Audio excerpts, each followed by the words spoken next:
Hi, Sasha here from HomeDesignsAI's.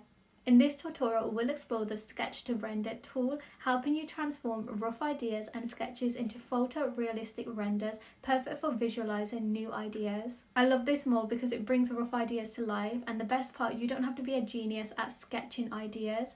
Our AI does all the work. Here's how it works. Start by uploading a clear high quality sketch or basic drawing of the space that you want to redesign. Then select whether it's an interior, exterior or garden. Now choose the space type. Now for my favourite part, choosing the design style. That have so many to choose from, so make sure you experiment with different design styles. Next, adjust the AI intervention slider. I'm going to stick with the medium AI intervention because I feel like this works best, but you can reduce it or increase it to your preference. Now choose the number of designs. I want 4. Let's see what it comes up with. So in just a few seconds, our AI has brought these sketches and basic ideas to life, and you can experiment with as many different design styles as you want. Here's some tips on making the most out of this tool. So number 1, use high quality sketches for better renders. Number 2, use the HD button for improved resolution. Number 3, combine tools. So after you've got your realistic render, you can use the Precision Plus tool to target specific areas and make any necessary changes.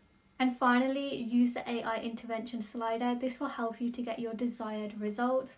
Thank you for watching. If you have any questions or need any further assistance, our support team is here to help. Don't forget to check out our other tutorials for a detailed breakdown of the different modes and features available on HomeDesignsAI.